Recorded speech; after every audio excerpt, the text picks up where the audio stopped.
Hello hello to everyone, एक बार फिर से आप सबका स्वागत है आपके अपने channel nursing to next level.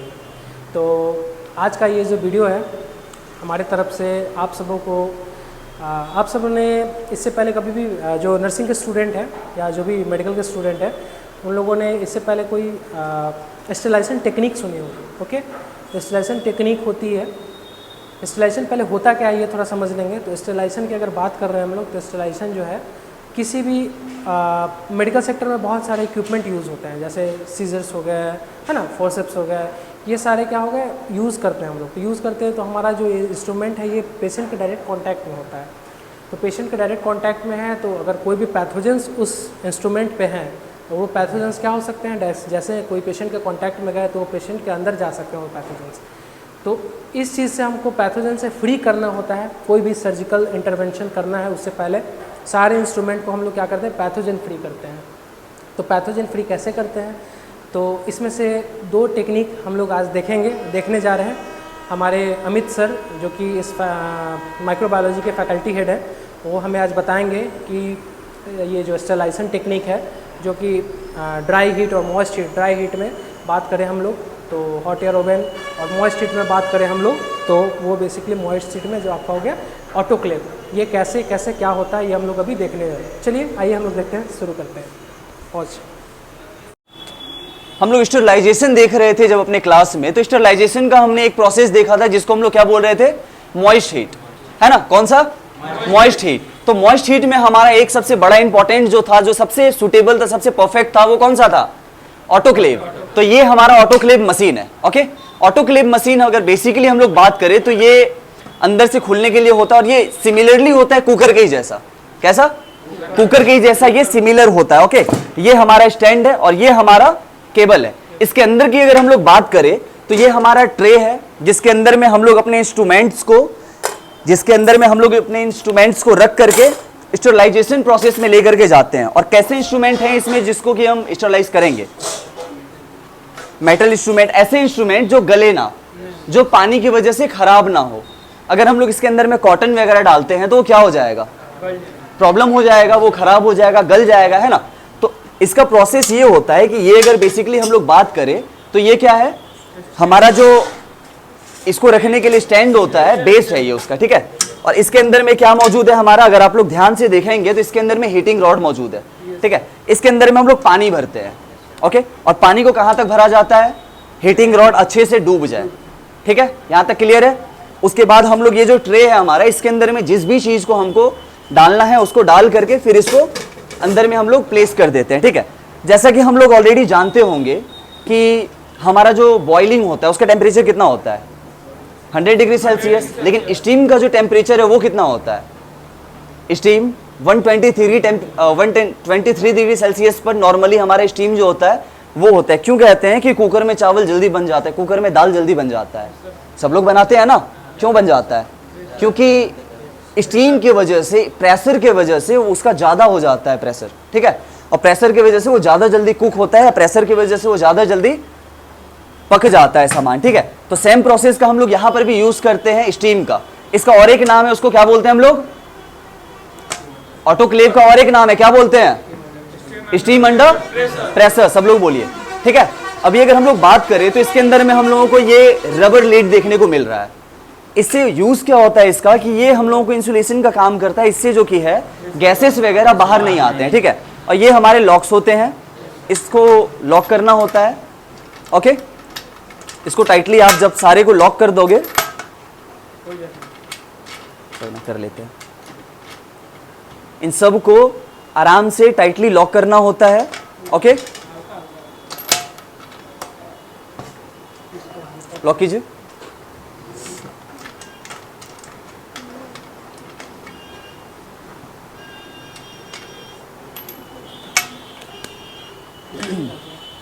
चलिए, ठीक है।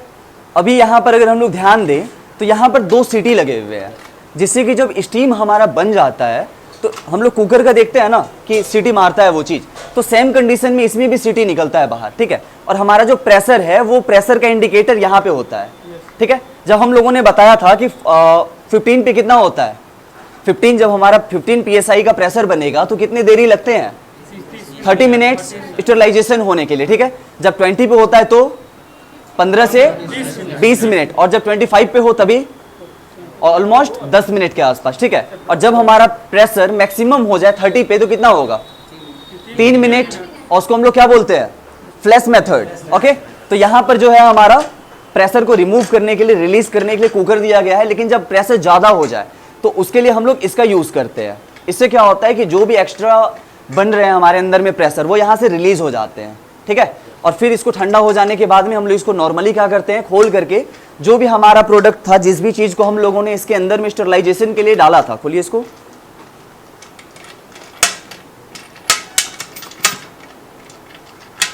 इसको नॉर्मली हम लोग ठंडा हो जाने के बाद में जो भी चीज़ों को हमने स्टरलाइजेशन के लिए डाला था उसको क्या किया जाता है, निकाल करके उसको डिसइंफेक्ट हो चुका होता है, उसके बाद में हम लोग इसको यूज़ में ले सकते हैं नॉर्मली, ठीक है। ये सबसे बेस्ट मेथड है और क्विक मेथड है।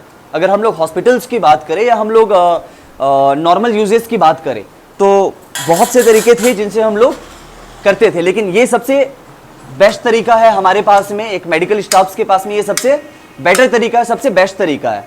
ये प्रेशर इसके अंदर में बनता है, प्रेशर की वजह से जो हम लोग इसको स्टीम के वजह से, स्टीम के प्रेशर से हम लोग इसका जो सफाई का काम करते हैं, स्टरलाइजेशन का काम करते हैं, उसको क्या कहते हैं, ऑटोक्लेव या स्टीम अंडर प्रेशर, ओके। चलिए बस इतना चाहिए, लोग थोड़ा सा पास आ जाएंगे समझने के लिए बेटर तरीके से, ठीक है। चलिए, तो ये क्या है हमारा, अगर हम लोग इसकी बात करें तो ये क्या है, हॉट एयर ओवन। इसका क्या यूज था हमारा, ड्राई हीट के मेथड में, स्टरलाइजेशन के ड्राई हीट के मेथड में हम लोग इसका यूज कर रहे थे। और कैसे चीजों को हम इसके अंदर में स्टरलाइजेशन करते हैं, जिसको कि हमको ड्राई से हीट करना होता है, बहुत ज्यादा इसमें हम लोग फ्लेम का यूज नहीं कर सकते हैं जी। इसके लिए बेस्ट कौन कौन सा चीज होता है जिसके इसके अंदर में हम लोग करते हैं स्टरलाइजेशन, बेस्ट कौन कौन से चीज होते हैं जो इसके अंदर में हम लोग करते हैं, ग्लास लाइट्स, गाउच, है ना, ये सारी चीजों को हम लोग इसके अंदर में स्टरलाइजेशन करते हैं। अगर हम लोग इसके अंदर के स्ट्रक्चर को देखें तो ये चैम्बर्स में बटा हुआ है ना। हम चाहें तो इस ट्रे को रिमूव कर सकते हैं, इसके अंदर में हमें अगर रखना हो साइज इंक्रीज डिक्रीज कर सकते हैं। अगर ज़्यादा ट्रेज हमें रखना हो तो हम ज़्यादा ट्रेज भी इसके अंदर में रख सकते हैं, है ना। और ये जो हमारा अंदर का ये जो मेटल है ये क्या है, एल्युमिनियम है। ये जो हमारा पार्ट है ये क्या है, एल्युमिनियम है। और ये इंसुलिनरेटर है जो कि हीट को पास करने नहीं देता है। डेफिनेटली गल सकता है लेकिन बहुत ज़्यादा टेम्परेचर इसमें जाता नहीं है ना, एक स्पेसिफिक टेम्परेचर जो कि 300 डिग्री सेल्सियस तक का इसके अंदर में जाता है, ठीक है। इसका कैपेसिटी डिपेंड करता है, इसका अगर हम लोग लीटर के हिसाब से बात करेंगे तो 50 लीटर के आसपास तक का आता है। हाँ 300 डिग्री सेल्सियस तक का हीट ये झेल सकता है, या 300 तक ये खुद अपने आप में रेगुलेट कर सकता है। 300 से ज़्यादा ये रेगुलेट नहीं कर पाएगा, ठीक है। अगर हम लोग यहाँ पर मीटर्स पे भी देखें तो कहाँ आ रहा है, 300 तक का आ रहा है ना। और अगर यहाँ पर भी हम लोग चेक करें तो कितना आ रहा है, 300, ओके। तो ये हमारा देखिए यहाँ पर ये जो है हमारा ये पार्ट कौन सा है, ये थर्मामीटर, और ये क्लिनिकल थर्मामीटर है।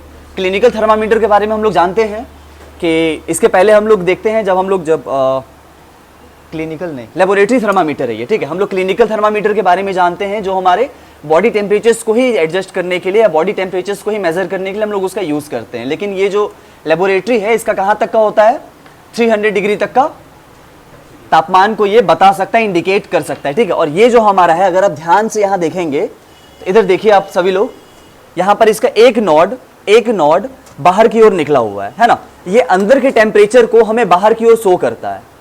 जब हम लोग थर्मोमीटर को देखते हैं तो उसका एक ही नॉड हम लगाते हैं, पूरा थर्मोमीटर को हम लोग यूज़ करते हैं, तो ऊपर का जो पार्ट होता है बस वही पार्ट को हम लोग यूज़ करते हैं। सेम इसका जो एक पार्ट है ये कहाँ पे है, अंदर की ओर है, जो क्या करता है, हमको इंडिकेट करता है कि हमारा टेम्परेचर कहाँ तक जा रहा है, कहाँ तक है, ठीक है। इसके अलावा अगर हम लोग बात करें तो यहाँ पर आप लोग ध्यान देंगे तो 2 छेद हैं, ध्यान दीजिए सभी लोग, देखिए 2 छेद है ना, इसके अंदर से हीट आता है, ठीक है। एक ड्राई हीट इसके अंदर से आता है, और क्या होता है वो, जैसे हम लोग हॉट एयर ओवन के बारे में बात कर रहे हैं तो हॉट एयर आएगा इसके अंदर में, है ना। हॉट एयर ओवन में अगर हमको स्टरलाइजेशन करना होता है तो कितनी देरी हम लोग करते हैं, कितना टाइम लगता है हमें स्टरलाइजेशन करने के लिए, 130 डिग्री सेल्सियस पे 30 मिनट्स, है ना। 140 डिग्री सेल्सियस पे, हाँ 140 पे कितना, ज़्यादा होता है 30 मिनट्स। अगर 140 पर हम लोग जाते हैं तो 20 मिनट्स अप्रॉक्सीमेटली। 160 पे अगर हम लोग जाते हैं तो 15 मिनट्स अप्रॉक्सीमेटली। ओके, अगर हम लोग बात करें तो यहाँ पर आप देख सकते हैं कि ये लोड का एक की दिख रहा है और यहाँ पे एक मेन दिख रहा है। ठीक है, अगर लोड ज़्यादा हो जाए तो इंडिकेट करेगा वो लोड का। ओके, और यहाँ पर हमारा इंडिकेटर है, जब हम लोग ऑन करेंगे यहाँ पर हम लोगों को 3 मोड दिया जा रहा है। अगर हम सब लोग इसके आउटर स्ट्रक्चर्स को देखें तो यहाँ पर हमको क्या है, 3 मोड दिए जा रहे हैं, ऑफ ऑन के और एलिमेंट सिलेक्शन के। ठीक है, हम लोग कैसा एलिमेंट्स को रख रहे हैं इसके अंदर में, इसके ऊपर डिपेंड करता है कि कितना टेम्परेचर हमको सेट करना है। ठीक है, मान के चलिए ग्लास हम लोग रखे हुए हैं तो ग्लास अगर ज़्यादा हीट हो जाए तो वो ब्रेक हो सकते हैं, ब्लास्ट हो जाएंगे, है ना। तो इसके वजह से हम लोग टेम्परेचर रेगुलेट करते हैं इससे। ठीक है, और यहाँ पर अगर हम लोग बात करें तो ये left to right, okay, left to right मतलब क्लॉकवाइज यहाँ पर हम लोगों को मिलता है मैनुअल कि हम लोग कितना टेम्परेचर रखना चाहते हैं। ओके, ये जो हमारा पूरा बॉक्स है इसको हम लोग क्या बोलते हैं, हॉट एयर ओवन। यहाँ पे हैंडल है हमारा। ठीक है, और जब भी आप ये हम लोग ऐसे नॉर्मल यूज़ के लिए काम में ला रहे हैं बस समझने के लिए, तो अभी कोई ग्लव्स वगैरह हम लोगों ने नहीं पहना है।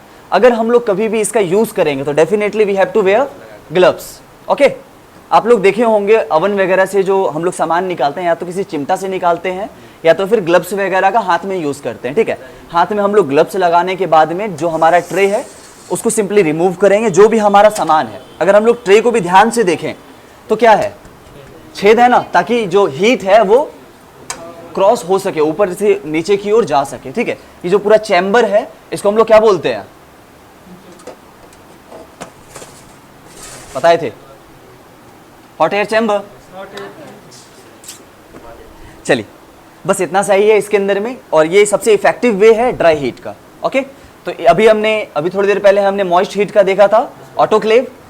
अभी मैंने इसके बारे में बताया, ड्राई हीट के बारे में। ओके, ये हमारा इंडिकेटर था। और अगर हम लोग यहाँ पे ध्यान दें, ये साइड की ओर अगर हम लोग ये वाले 2 चैम्बर्स पे अगर ध्यान दें, ठीक है, तो यहाँ से क्या होता है, हमारा जो टेम्परेचर है, ठीक है, वो यहाँ से रिलीज होता है। जो एक्स्ट्रा हमारा जो हॉट एयर अगर बन जा रहा है तो रिलीज होता है। जैसे कि हम लोगों ने अभी ऑटोक्लेव में देखा था, सीटी थे, या तो फिर हम लोग उसको एक निडल था जिसको हम लोग निकाल देते थे तो वहाँ से प्रेशर रिलीज होता था। ठीक है, तो यहाँ के केसेस में अगर हम लोग बात करें तो ये जो 2 छेद हैं, ठीक है, ये जो 2 यहाँ पर हम लोग को होल से दिख रहे हैं, यहाँ से टेम्परेचर रिमूव होते हैं। ओके, चलिए, और ये जो हमारा है ये इंसुलरेटर है। ये 3 लेयर के बने होते हैं, कभी कभी 2 लेयर्स के भी होते हैं। अगर हम लोग ध्यान दें तो ये क्या है, एक लेयर मुझे यहाँ पे दिख रहा है, ठीक है, ये हमको कुछ कार्बन से फाइबर दिख रहा है ना, कपड़े सा दिख रहा है ना, उसके अंदर में और भी कार्बन फाइबर्स होते हैं। अगर हम लोग पूरे चैम्बर्स की बात करें तो ये इतना अगर मुझे थिकनेस दिख रहा है तो पूरे थिकनेस में क्या है, 3 लेयर्स है, जिसके अंदर में इंसुलरेटर्स डाले गए हैं, जिसकी वजह से कि हीट जो है बाहर की ओर ना आए। ठीक है, चलिए, थैंक यू। जैसा कि आप सबों ने देखा, हमारे फैकल्टी हेड अमित सर ने, माइक्रोबायोलॉजी के जो फैकल्टी हेड है, उन्होंने बताया स्टरलाइजेशन के टेक्निक्स। तो उन्होंने 2 तरीके बताए, एक ड्राई हीट और एक मॉइस्ट हीट के डेमो करके दिखाया। जैसे मॉइस्ट हीट में उन्होंने बताया क्या, तो मॉइस्ट हीट में उन्होंने बताया ऑटोक्लेव के बारे में, ऑटोक्लेव के फंक्शंस के बारे में, कैसे कैसे हम लोग यूज़ करते हैं। ठीक है, और ड्राई हीट में उन्होंने क्या बताया, hot air oven. Hot air oven basically बोले तो आपके घर में ओवन होगा, सब लोग घर में ओवन होता है, तो वैसा ही सेम टू सेम इसका भी फंक्शंस है। ठीक है, तो ये हमारा स्टरलाइजेशन का आज 2 टॉपिक था, 2 सब टॉपिक था, नॉट टॉपिक। बेसिकली ये हमारा ड्राई हीट और मॉइस्ट हीट का बेसिकली एक एग्जांपल था, और ये डेमो था। मतलब डेमो बोले तो क्लिनिकल जैसे हम लोग कराते हैं, कोई भी चीज़ थ्योरी अगर पढ़ते हैं उसको क्लिनिकल करते हैं, तो ये हमारा आज क्लिनिकल था आज का हमारा, जो कि लैब में हम लोगों ने देखा ये इस चीज़ों को। और आई होप आप सबों को समझ में आया होगा ये चीज़ कि ये क्या है। तो आशा करते हैं कि समझ में आया। तो फिर इसी के साथ मिलते हैं कोई नए वीडियो के साथ, तब तक के लिए बाय बाय।